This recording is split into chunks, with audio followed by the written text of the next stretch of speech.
नमस्ते अकाउंट में आप सभी दोस्तों को नमस्कार। आज मैं लेकर आया हूं दोस्तों इतिहास से संबंधित बहुत महत्वपूर्ण क्वेश्चन जो आगामी बिहार पुलिस दरोगा तथा अन्य कंपटीशन रेलवे तथा एसएससी जो भी परीक्षा है दोस्तों उसमें सबसे ज़्यादा पूछे जाने वाला यहाँ से आपको पूछेगा।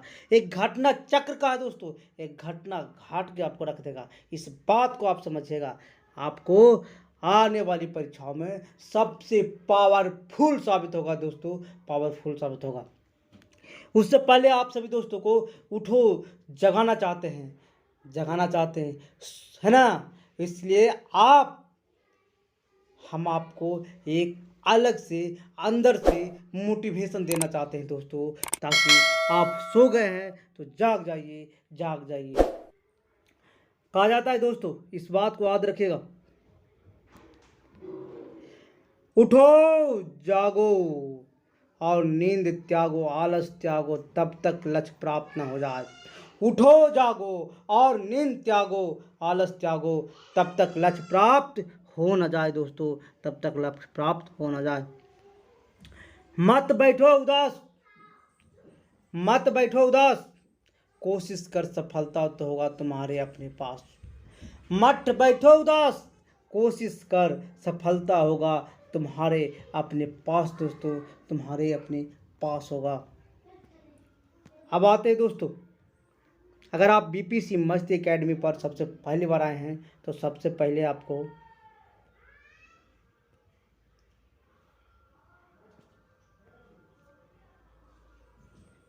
आपको सब्सक्राइब कर लेना है। उसके बाद दोस्तों बेल आइकन घंटे को भी दबा लेना है। देखिए कैसे लाइक कर रहे हैं, है ना। इस तरह से लाइक कर देना है, उसके बाद शेयर कर देना है दोस्तों। आज का टॉपिक है पाषाण काल के बारे में हम लोग डिस्कस चलेंगे। बहुत सारे क्वेश्चन यहाँ से बनेंगे दोस्तों। हाँ, हमेशा प्रतियोगिता परीक्षाओं में 1 या 2 क्वेश्चन आपको यहाँ से मिलेगा।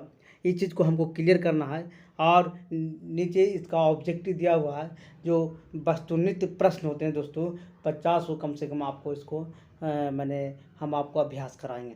बने रहना चैनल पर, दम लास्ट तक देखना है वीडियो दोस्तों, स्किप वीडियो को नहीं करना है।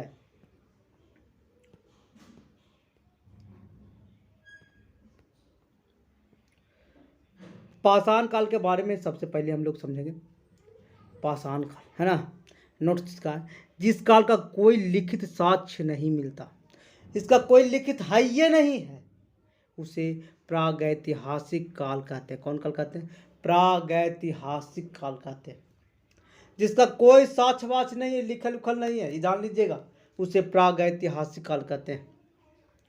आधा ऐतिहासिक काल, लिपि के साथ साथ साक्ष्य तो है किंतु उनके अपठ्य होने का कारण में कोई निष्कर्ष नहीं निकलता। माने जिसका कोई प्रमाण नहीं मिला उसे प्रागैतिहासिक काल कहते हैं।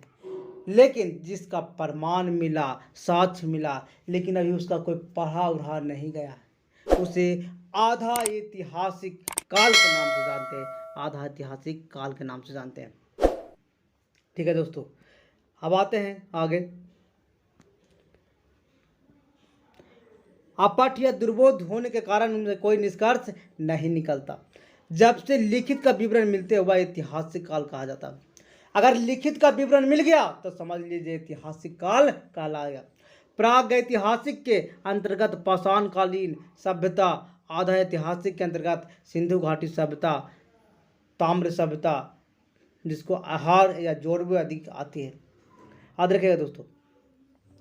प्रागैतिहासिक के अंतर्गत पाषाण काल, प्रागैतिहासिक के अंतर्गत जिसका कोई साक्ष्य नहीं मिलता है ना। लेकिन आधा ऐतिहासिक के अंतर्गत कौन आता है? सिंधु घाटी आता है, सभ्यता आता है, ताम्र सभ्यता आता है, आहार या जैव भी कहते हैं इसको। जब 6ठी शताब्दी ईस्वी पूर्व के आसपास ऐतिहासिक काल का आरंभ होता है तो सर्वप्रथम 1863 ईस्वी में भारत में पाषाण कालीन सभ्यता का अनुसंधान प्रारंभ हुआ। पूछेगा पाषाण कालीन सभ्यता का अनुसंधान कब हुआ सर्वप्रथम? तो याद रखेगा 1863 ईस्वी में हुआ था। पाषाण कालीन का अनुसंधान कब हुआ था? 1863 ईस्वी में हुआ था दोस्तों। ठीक है, यहाँ से भी क्वेश्चन आपको बनेंगे। भारत में पाषाणकालीन सभ्यता का अनुसंधान प्रारंभ हुआ कब? 1863 में। पाषाण निर्मित उपकरणों के अधिकतम के कारण संपूर्ण पाषाण युगीन संस्कृति को 3 मुख्य चरणों में विभाजित किया। माने पूरा पाषाण कालीन को अब कितना भागों में बांट दिया? 3 भागों में बांट दिया। समझिए बात है ना। ये है पूरा पाषाण काल, मध्य पाषाण काल और नव पाषाण काल। कौन कौन याद रखेगा? पूरा पाषाण काल, मध्य पाषाण काल, नव पाषाण काल, 3 भागों में बांट दिया। पूरा पाषाण काल, मध्य पाषाण काल, नव पाषाण काल। ठीक है। अब उपकरणों की भिन्नता के आधार पर पूरा पाषाण काल को 3 कालों में विभाजित किया गया। अब देखिए पूरा काल, देखिए पाषाण काल को 3 भागों में बांट दिया। पाषाण 3 अक्षर के 3 काल में बांट दिया। अब 3 काल में प्रथम है पूरा पाषाण काल, उसको भी 3 भाग में बांट रहा है। कितना भाग में? 3 भाग में बांट रहा है। अब कौन कौन भाग में बांट रहा है इसको हम लोग देखेंगे। कहता पहला पूर्व पूरा पाषाण काल।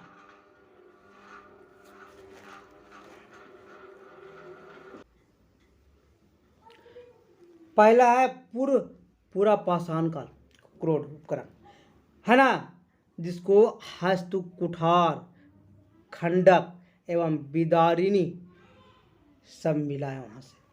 हस्त कुठार, खंडक और बिदारिणी कहाँ से?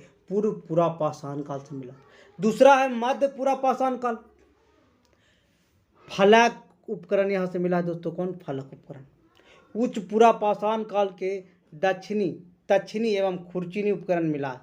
खुरचीनी बात समझिएगा, खुरपी जो बोलता है। सर्वप्रथम पंजाब के सोहन नदी घाटी, पंजाब के कहाँ? सोहन नदी घाटी कहाँ पड़ता है? अब पड़ता है पाकिस्तान में। चांपिक पेबुल संस्कृति का उपकरण प्राप्त हुआ, ये वाला पूछता है बार बार यहाँ से। चॉपिंग पेबुल संस्कृति उपकरण कहाँ से मिला है? तो सोहन नदी घाटी, पंजाब, जो अब कहाँ पड़ता है? पाकिस्तान में पड़ता है। सर्वप्रथम मद्रास के समीप बदमुदौरे तथा अतिरपक्कम से हैंड एक्स संस्कृति उपकरण प्राप्त किए हैं। अब देखिएगा दोस्तों, मद्रास के भी बदमदुरै है ना, बदमदुरै से भी अतिरपक्कम से हैंड एक्स संस्कृति का उपकरण मिला। कहाँ से? हैंड एक्स संस्कृति का मद्रास से मिला। इस संस्कृति के अन्य उपकरण है ना, क्लीपर, स्क्रेपर आदि भी मिले हैं दोस्तों। ठीक है, यहाँ से भी क्वेश्चन आपको बनेगा। अब आते भारतीय भूगर्भ सर्वेक्षण। भूगर्भ का मतलब जमीन वाला अंदर। वैज्ञानिक रॉबर्ट वुड्सफुट ब्रिटिश एवं भूगर्भ वैज्ञानिक पुरातत्वविद थे। देखिए दोनों थे। रॉबर्ट वुड्सफुट भूगर्भिक वैज्ञानिक थे और पुरातत्वविद थे। समझिएगा, पुरातत्वविद और भूगर्भिक वैज्ञानिक थे दोस्तों। 1863 में रॉबर्ट वुड्सफुट ने मद्रास के पास पल्वरम नामक स्थान से पहला हैंड एक्स प्राप्त किया। देखिए रॉबर्ट वुड्सफुट ने 1863 ईस्वी में कौची मद्रास के एक जगह पड़ता है पल्वरम नामक स्थान से पहला हैंड एक्स प्राप्त किया। उनके मित्र विलियम किंग ने अतिरपक्कम से पूर्व पाषाण काल के उपकरण खोज निकाले। मित्र भी विलियम किंग कौन था? उनके मित्र था। अब मित्र का कर दिया, अतिरपक्कम से पूर्व पाषाण काल का खोज निकाला। 1935 में डिटेरा ने नेतृत्व में एक एल कैम्ब्रिज अभियान दल ने सोहन घाटी में सबसे महत्वपूर्ण अनुसंधान किए। ठीक है, यहाँ से भी क्वेश्चन आपको बनता है दोस्तों। कहाँ से? 1935 में डिटेरा के नेतृत्व में एल कैम्ब्रिज अभियान दल है ना कि सोहन घाटी में सबसे महत्वपूर्ण अनुसंधान किए। ठीक है, उसके बाद आते हैं कौन घाटी? बेलन घाटी। बेलन घाटी जो पड़ता है इलाहाबाद विश्वविद्यालय के KGR शर्मा के निर्देशन अनुसार अनुसंधान किया गया।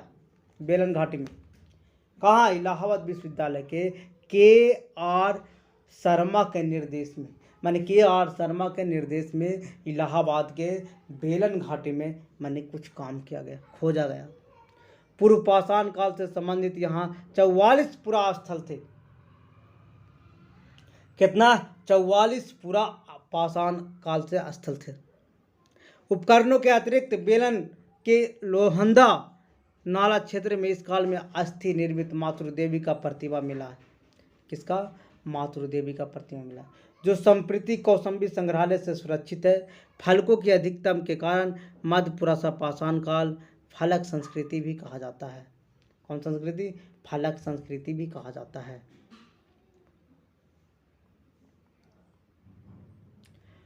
अब आगे आते हैं दोस्तों, यहाँ से देखिएगा, यहाँ से भी क्वेश्चन आपको बनेगा। उपकरण का निर्माण क्वार्टजाइट पत्थर से किया गया था। कौन पत्थर से? क्वार्टजाइट पत्थर से। उपकरण का निर्माण कौन पत्थर से? क्वार्टजाइट पत्थर से किया गया था। पूरा पाषाण काल की मानव का जीवन पूर्णतः प्राकृतिक था। पूरा पाषाण काल जो था, मानव का जीवन प्राकृतिक था। वे प्रधानतः शिकार पर निर्भर रहते थे। उनका भोजन मांस अथवा कंदमूल हुआ करता था। कौन होता था? भोजन मांस और कंदमूल हुआ करता था। अग्नि के प्रयोग से अपरिचित रहने के कारण कच्चा मांस खाते थे। पहले आग का आविष्कार नहीं हुआ था तो कच्चा मांस खाया जाता था। कौन सा? कच्चा मांस खाया जाता था। इस युग में मानव शिकारी या खाद्य संग्राहक था दोस्तों, है ना। इस युग में मानव क्या था? शिकारी था, खाद्य संग्राहक था। इस काल के मानव को पशुपालन तथा कृषि का ज्ञान नहीं था।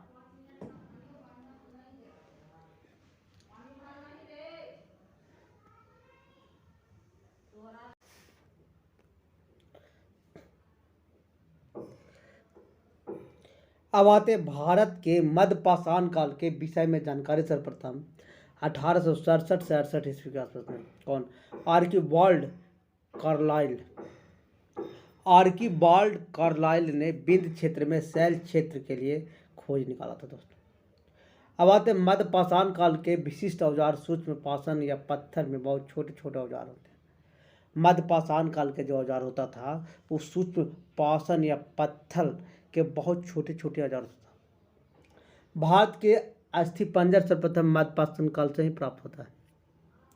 भारत में मानव का जो अस्थि पंजर है, मानव का जो कंकाल है ना, अस्थि पंजर मतलब कहाँ से? मध्य पाषाण काल से ही प्राप्त होता था। गुजरात स्थित लंघनाज सबसे महत्वपूर्ण पुरास्थल है। गुजरात में एक जगह है लंघनाज, सबसे प्रसिद्ध स्थित है। कौन सा? प्रसिद्ध पूरा स्थल है दोस्तों, याद रखिएगा।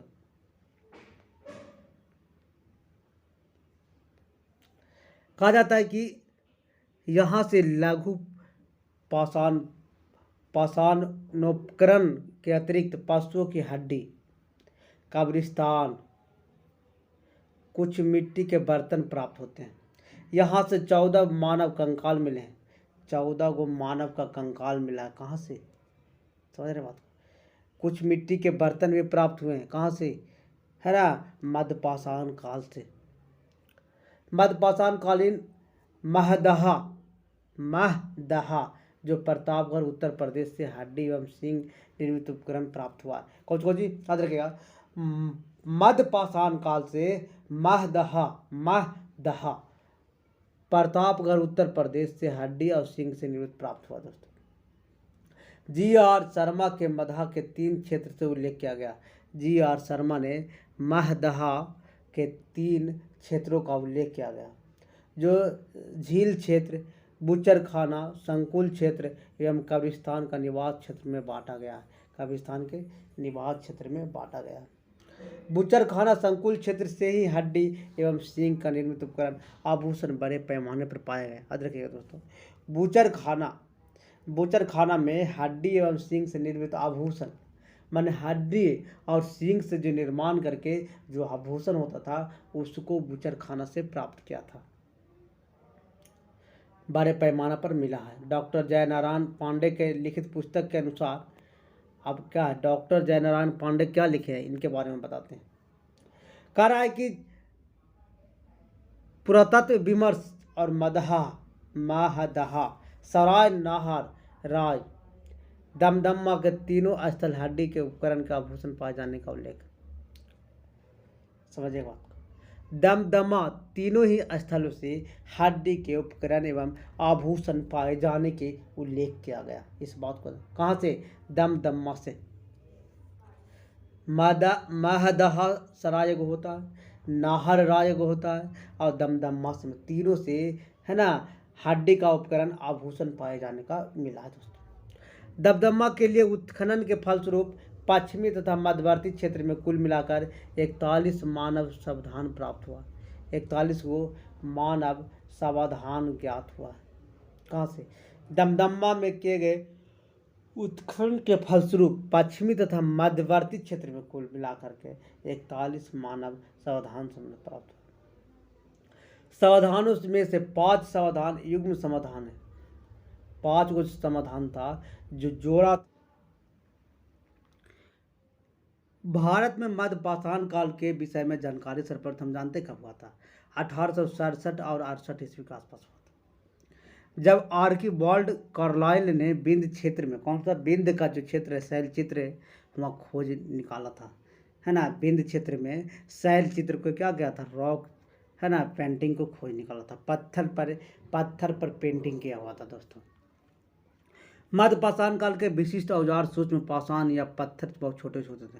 माने मध्य पाषाण काल के जो औजार होता था बहुत छोटे छोटे होता था। क्या होता था? बहुत छोटे छोटे औजार होता था। भारत में मानव अस्थिपंजर सर्वप्रथम मध्य पाषाण काल में ही मिला।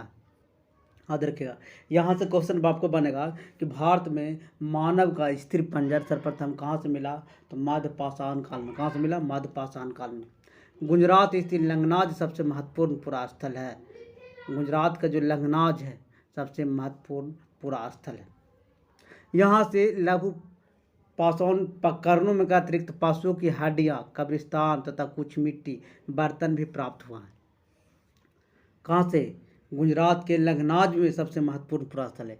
यहाँ से पाषाण जो उपकरण है ना, जो पशु के हड्डी, कब्रिस्तान, कुछ मिट्टी के बर्तन भी प्राप्त हुआ है। यहाँ से 14 मानव कंकाल भी मिले। कितना मानव कंकाल? 14 मानव कंकाल मिले। मध्य पाषाण कालीन महदहा, मध्य पाषाण कालीन कौन है? महदहा, जो प्रतापगढ़ उत्तर प्रदेश से हड्डी एवं सिंग से निर्मित उपकरण है। कौन? मदहा में क्या मिला? हड्डी एवं सिंग से निर्मित उपकरण क्या मिला? आभूषण उसको मिला, निर्मित उपकरण मिला। जी.आर. शर्मा ने मदहा के 3 क्षेत्र का उल्लेख किया। जी.आर. शर्मा कौन का? महदहा के 3 क्षेत्र का उल्लेख किया, जो झील क्षेत्र, बुचरखाना क्षेत्र और कब्रिस्तान क्षेत्र में बांटा गया। कौन कौन? देखिए, झील क्षेत्र है दोस्तों, बुचरखाना क्षेत्र है, संकुल क्षेत्र है, कब्रिस्तान का निवास क्षेत्र में बांटा गया। कौन कौन? मदहा के 3 क्षेत्र में बांटा गया। तो झील क्षेत्र अलग हो गया, बुचरखाना संकुल क्षेत्र अलग हो गया, अब कब्रिस्तान का क्षेत्र बांट दिया गया। बुचरखाना क्षेत्र संकुल क्षेत्र से ही हड्डी एवं सिंग से निर्मित उपकरण आभूषण बड़े पैमाने पर मिला है। बुचरखाना संकुल क्षेत्र से हड्डी एवं सिंग से निर्मित उपकरण आभूषण बड़े पैमाने पर मिला है। डॉक्टर जयनारायण पांडे द्वारा लिखित पुस्तक पुरातत्व विमर्श मदहा, सराय, नाहर, दमदमा में तीनों स्थल हड्डी से उपकरण एवं आभूषण पाए जाने का उल्लेख मिला।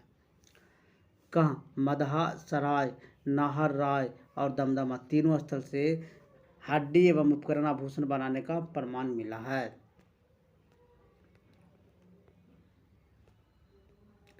दमदमा के में किए गए उत्खनन के फलस्वरूप, समझिएगा दोस्तों, दमदमा में उत्खनन किया गया तो पश्चिमी तथा मध्यवर्ती क्षेत्र में कुल मिलाकर 41 मानव समाधान प्राप्त हुआ। 41 गो मानव समाधान का मतलब मुर्दा, है ना, प्राप्त हुआ। इन समाधानों में 5 समाधान युग्म समाधान है। कौन समाधान? 5 गो समाधान जो है युग्म, 5 में एक दूसरे को जोड़ा है। और एक समाधान में 3 मानव कंकाल एक साथ दफनाया गया। एगो में 3 गो मानव को एक साथ दफनाया गया, 5 गो युग्म। शेष समाधान में एक दूसरे के कंकाल मिले, एक एक कंकाल मिले। इस प्रकार कुल 48 मानव कंकाल प्राप्त हुए हैं। अब आते सराय नाहर राय में ऐसी समाधि मिली है जिसमें 4 मानव कंकाल मिले हैं। कितना? 4 मानव कंकाल एक साथ दफनाए गए हैं। कहाँ से? सराय नाहर से, राय से, सराय नाहर राय से एक समाधि मिला जिसमें 4 मानव कंकाल एक साथ दफनाए गए थे। यहाँ की कब्रें समाधि आवास क्षेत्र अंदर स्थित थी। यहाँ की कब्र या समाधि आवास क्षेत्र के अंदर स्थित है, माने जहाँ रहता था उसी घर के अंदर में, है ना, सबको दफना दिया जाता था। कब्र छिछली तथा अंडाकार थी। कब्र क्या था? छिछली और अंडाकार था। विंध्य क्षेत्र के लेखिया के शिलास्त्र संख्या 1 में मध्य पाषाणिक लघु पाषाण उपकरण का अतिरिक्त 17 मानव कंकाल प्राप्त हुआ।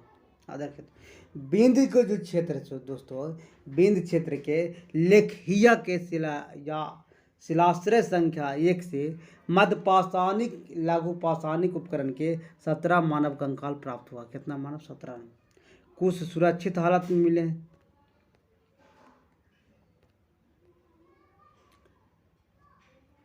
तथा अधिकांश क्षत विक्षत अवस्था मिले। बहुत सा मानव कंकाल जो था सुरक्षित रखा गया था। बहुत सा मानव कंकाल क्षत विक्षत के मतलब शरीर का पार्ट टुकड़ा अलग अलग क्षेत्रों में मिला, अलग अलग भागों में बिखरा हुआ। अमेरिका के ओरेगॉन विश्वविद्यालय के जॉन आर लुकास के अनुसार, अमेरिका के ओरेगॉन विश्वविद्यालय के जॉन आर लुकास के अनुसार लेखैया में कुल 27 मानव कंकाल की अस्थियां मिली है। लेखैया में कुल कितना मानव? 27 मानव कंकाल का अस्थियां मिला।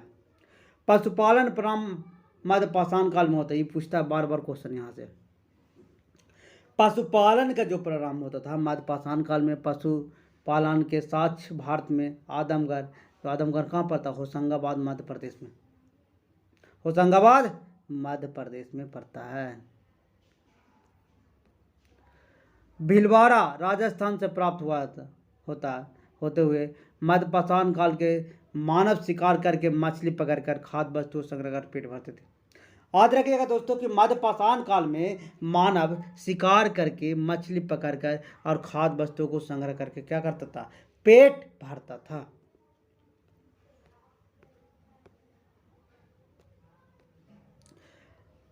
प्रदेश के रायसेन जिला में भीमबेटका प्रागैतिहासिक शैल चित्रकला का श्रेष्ठ उदाहरण है। भीमबेटका कहाँ? मध्य प्रदेश में पड़ता है, मध्य प्रदेश में मिला दोस्तों। तो भीमबेटका प्रागैतिहासिक शैल चित्रकला का श्रेष्ठ उदाहरण है। भारत में सर्वाधिक 700 से अधिक शिलान्यास प्राप्त हुए हैं। याद रखिए, भारत में सबसे ज़्यादा 700 से अधिक शिलाश्रय प्राप्त हुए, जिसमें 243 क्रमांक दिया गया। इसमें 133 शिलाश्रयों में चित्रकारी प्राप्त हुआ। 133 में कितना शिलाश्रय में चित्रकारी प्राप्त हुआ। यूनेस्को ने भीमबेटका शैल चित्र को विश्व विरासत की सूची में सम्मिलित किया। यूनेस्को जो का क्या था, भीमबेटका शैल चित्र जो बना होता है उसको विरासत की सूची में शामिल किया गया है। सर्वप्रथम खाद्यान्न का उत्पादन नवपाषाण काल से प्रारंभ हुआ। यहाँ से क्वेश्चन बार बार पूछेगा दोस्तों। खाद्यान्नों का उत्पादन किस काल से शुरू हुआ? तो नवपाषाण काल से हुआ। इसी काल में गेहूं कृषि प्रारंभ हुआ, गेहूं की कृषि हुई। नवीनतम खोज के आधार पर भारतीय उपमहाद्वीप में प्राचीनतम कृषि साक्ष्य वाला स्थल उत्तर प्रदेश संत कबीर नगर जिले से लहुरा देव है। नया नया खोज हुआ था दोस्तों, उस आधार पर भारतीय उपमहाद्वीप के प्राचीनतम कृषि साक्ष्य वाला उत्तर प्रदेश के एक जिला पड़ता है संत कबीर नगर। उस जिले में स्थित है लहुरा देव। यहाँ से 9000 ईस्वी पूर्व से 7000 ईस्वी पूर्व मध्य पाषाण काल के चावल साक्ष्य प्राप्त। मन 9000 ईस्वी पूर्व से 7000 ईस्वी पूर्व तक के मध्य पाषाण काल के क्या एक चावल प्राप्त हुआ। उल्लेखनीय है कि इस नवीनतम खोज के पूर्व भारतीय उपमहाद्वीप का प्राचीनतम कृषि साक्ष्य वाला स्थल मेहरगढ़ पाकिस्तान बलूचिस्तान स्थित है। पूर्व भारतीय उपमहाद्वीप का प्राचीनतम कृषि साक्ष्य वाला स्थल मेहरगढ़ पाकिस्तान के बलूचिस्तान में यहाँ स्थित है। यहाँ 7000 ईस्वी पूर्व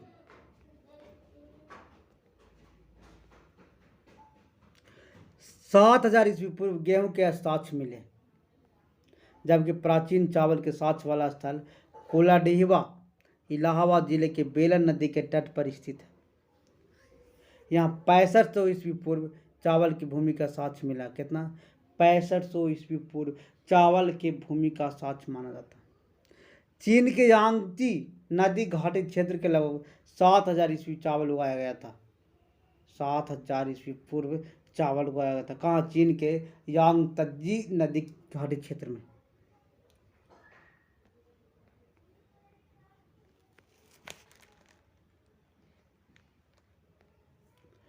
मक्का लगभग 6000 ईस्वी पूर्व सर्वप्रथम मैक्सिको में पाया गया। मक्का 6000 ईस्वी पूर्व सर्वप्रथम कहाँ? मैक्सिको में पाया गया। बाजरा 5500 ईस्वी पूर्व चीन के सोरंगम में 5000 पाया गया। सारेंगम में 5000 ईस्वी पूर्व अफ्रीका में, राई 5000 पूर्व दक्षिण पूर्व एशिया के तट में तथा 2300 ईस्वी पूर्व यूरोप के सर्वप्रथम उगाया गया। याद रखिएगा दोस्तों, बाजरा 5500 ईसा पूर्व में, मक्का 6000 ईसा पूर्व में, कहाँ? मैक्सिको में। बाजरा चीन में, याद रखिएगा 5500 ईस्वी पूर्व चीन में मैंने पता चला। सोरगम में 5000 ईस्वी पूर्व अफ्रीका में राई का पता चला। सोरगम 5000 ईस्वी पूर्व अफ्रीका में, सोरगम 5000 ईस्वी पूर्व अफ्रीका में। राई 5000 ईस्वी पूर्व दक्षिण पूर्व एशिया में, तथा जई 2300 ईस्वी पूर्व सर्वप्रथम उगाया गया। दोस्तों अब आते हैं मेहरगढ़ के बारे में हम लोग पढ़ेंगे। मेहरगढ़ से पाषाण संस्कृति से लेकर के हड़प्पा संस्कृति तक सांस्कृतिक अवशेष प्राप्त हुए हैं। मेहरगढ़ से लेकर के हड़प्पा संस्कृति से सांस्कृतिक अवशेष प्राप्त हुए हैं। मानव कंकाल के साथ कुत्ते का कंकाल बुरजहोम जम्मू कश्मीर से प्राप्त हुआ। मानव कंकाल के साथ साथ कुत्ते के कंकाल बुरजहोम यानी जम्मू कश्मीर से प्राप्त हुआ। ठीक है। गर्त आवाज के साथ भी यहाँ से प्राप्त हुआ। इस पुरा स्थल की खोज 1935 में डी टेरा और पीटरसन ने किया था। डी टेरा है ना, और पीटरसन ने किया था। गुप्तकराल कश्मीर में स्थित नवपाषाणकालीन स्थल है। याद रखिए दोस्तों, यहाँ से भी क्वेश्चन बनता है। गुप्तकराल कश्मीर में स्थित नवपाषाणकालीन स्थल है। गुप्तकराल का अर्थ होता है कुलाल अर्थात कुम्हार की गुहा, कुम्हार का कुहा।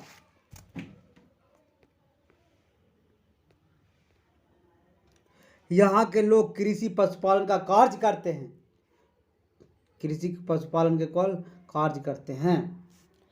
अब आते हैं चिराद, बिहार के सारण जिले में स्थित है। चिराद कहाँ? बिहार के सारण जिले में स्थित है। यहाँ से क्वेश्चन आपको पूछता है। यहाँ से नवपाषाणिक अवशेष प्राप्त हुए हैं। यहाँ से नवपाषाणिक अवशेष प्राप्त हुए हैं दोस्तों। यहाँ से हड्डी उनके उपकरण प्राप्त हुए, हड्डी और उनके उपकरण प्राप्त हुए। यहाँ से प्राप्त उपकरणों को हिरण के सींग निर्मित है। कहाँ से? नवपाषाण काल से, है ना, हिरण का सींग भी मिला। अब आता है दोस्तों नवपाषाण काल युग दक्षिण भारत में मृतकों को दफनाने का स्थल के रूप में स्मारक की पहचान के, माने नवपाषाण काल में भी मृतकों को दफनाने का रूप भी प्राप्त किया गया है।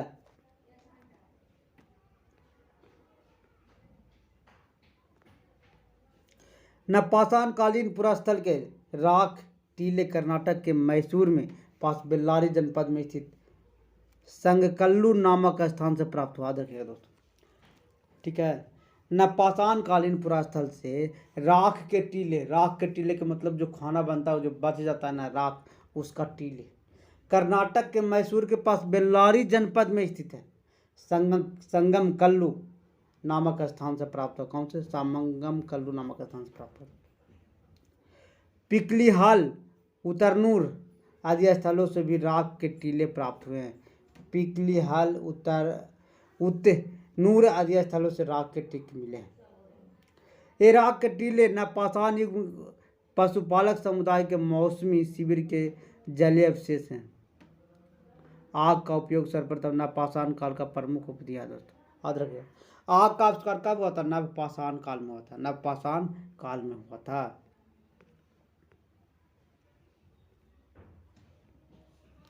धातुओं में सबसे पहले तांबा का प्रयोग होता है। ये भी क्वेश्चन है। धातुओं में सबसे पहले किसका प्रयोग? तांबा का प्रयोग होता है। इस चरण में पत्थर एवं तांबे के उपकरण के साथ साथ प्रयोग की जा रही थी। इसे ताम्रपाषाणिक या कैथोलिक कल्चर कहा जाता है। ताम्रपाषाणिक का अर्थ होता है पत्थर एवं तांबे का प्रयोग अवस्था। भारत में ताम्रपाषाण युग की बस्तियां दक्षिण पूर्वी राजस्थान, पश्चिम मध्य प्रदेश, पश्चिम महाराष्ट्र या दक्षिण पूर्वी भारत में पाई गई है। ठीक है, अब आगे आते हैं दोस्तों।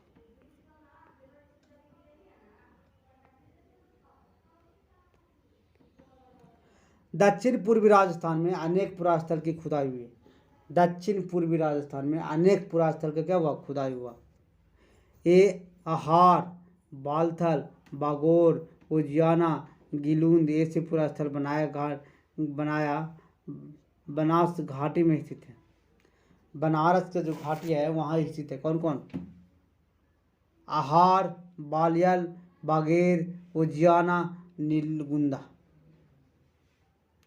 बनास की घाटी में स्थित होने के कारण इसे बनास संस्कृति कहा जाता है। कौन घाटी, बनास घाटी के होने के कारण इसे बनास की संस्कृति कहा जाता है।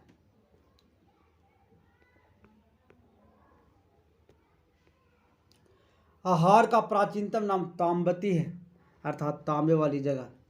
आहार का प्राचीनतम नाम क्या, ताम्बती, यानी तांबे वाला जगह है। गिलुंद, बालथल, उजियाना घरों में चार दीवारी से घेरा गया था। गिलून, बालथल या उजियाना घर है जो चारों दीवारों से क्या गया था, घेरा गया था। आहार के पास गिलुंद से मिट्टी इमारतें बनी थी। आहार के पास गिलुंद में मिट्टी का इमारतें बनाया गया था, किंतु कहीं कहीं पक्की ईंट लगी हुई है। गिलुंद में तांबे के टुकड़े मिले हैं। आहार संस्कृति 2100 से 5 ईसा पूर्व ताम्रपाषाणिक संस्कृति है, क्योंकि जहाँ दरारें लाल काले मृदभांड बनते होते हैं यहाँ पर पानी जरूरत है।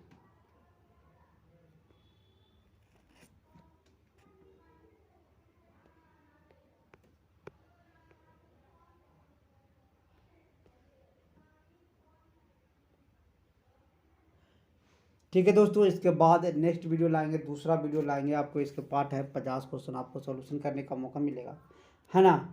तो 50 वो क्वेश्चन आप सॉल्यूशन नहीं कर पाएगा तो कैसे होगा, वो करना है ना। तो उसका भी सॉल्यूशन फिर एक पार्ट और लाएंगे, 3 पार्ट में इसका क्लियर खत्म करेंगे दोस्तों। Thank you. अगर आप पहली बार आए हैं दोस्तों तो लाइक शेयर सब्सक्राइब कर दीजिएगा, सब्सक्राइब कर लीजिएगा दोस्तों। Thank you.